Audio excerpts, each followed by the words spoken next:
Afife Jale's life was full of love for theater and struggles to be on stage. She is the first Turkish Muslim woman to act on stage. Afife Jale is the first Muslim-Turkish woman actor to act on stage during Ottoman period. Afife was born in Kadıköy, Istanbul in 1902. She studied at Istanbul School of Industry for girls. Even though her father Hidayet Bey objected, she took an interest in theater with her mother Metiye Hanım's support. During that period of Ottoman Empire, Turkish and Muslim women could not perform on stage. Female roles were either played by men or by non-Muslim women. After World War I, articles were written about how women who are now working in many different professions should be able to act on theater as well. After that, even though Muslim women were still banned from acting on stage, City Theatre, Darülbedayi, opened a training class and accepted 5 women, Behire, Memduha, Beyza, Refika and Afife in 1918, claiming that Muslim women would exclusively act for women-only audience performances. At the beginning, there were encouraging articles in the newspapers. One said, "There are 5-6 women participating in the theatre.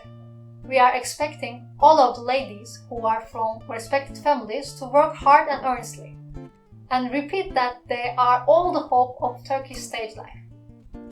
But after a while, some of the women left the class, thinking they could never be on stage.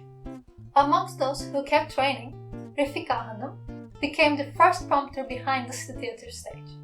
Afife, who became an apprentice actor, worked on rehearsals until 1920, but never performed on stage. In 1920, Kadıköy Apollo Theatre put Hüseyin Suat's Yamalar play on stage. Because one of the actors had left the country, they searched for another woman to act in her place. Afife got chosen for the role. She acted on the stage for the first time at the age of 18, with the nickname Jale, which means dewdrop. She recalls that night as the first happy night of my life. I was overwhelmed by the drunkenness art provided for my soul. There was a nice scene, a crying scene. I cried with overflowing joy. I really cried. Applause, applause, applause. The curtain closed, opened. They brought me flowers. It turned out that Hüseyin Suat Bey, the author, was waiting for us backstage. He stopped me when I was going out and kissed me on the forehead. Our stage needs somebody ready to sacrifice their life for art. You are that person, he said. Police came to the theatre and warned them to not let Muslim women act. Despite the warning, a week later, Afife Jale went on stage again, on Tiyatrosu play. The word of Muslim-Turkish woman acting had got out. Afife Jale performed during Act 1, and trouble arose at the intermission. Police arrived to arrest Afife. They stopped her from acting on the second half. She escaped with the help of another non-Muslim actor, Miss Pınar. Later, she acted in Ahmet Nuri Bey's Odalı play. Everything went well until the third act. Then they found out that policemen on gendarme surrounded the theatre. Afife Jale escaped through the engine room with the help of Monsieur Sirac, owner of Apollo Theatre. Executives of the theatre, Celal, Sahir and Hüseyin Suat got arrested. A few days later, they captured Afife Jale as well.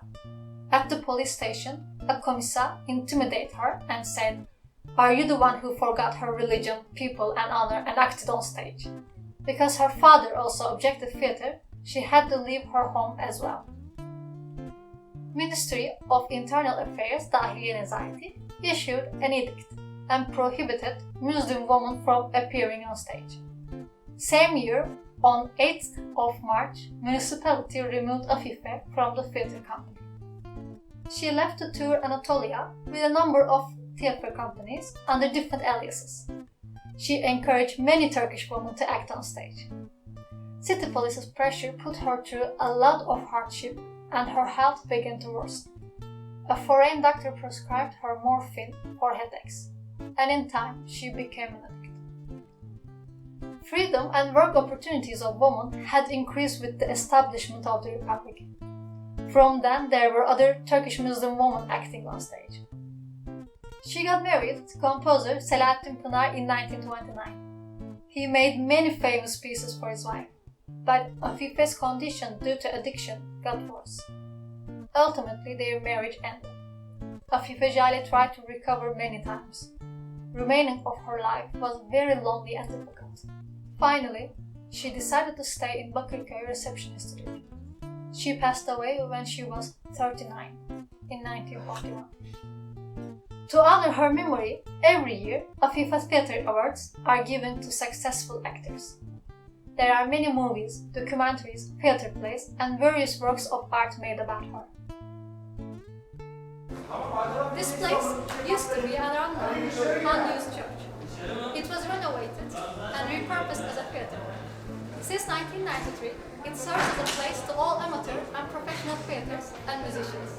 It's still a home to all theatres. I find it fitting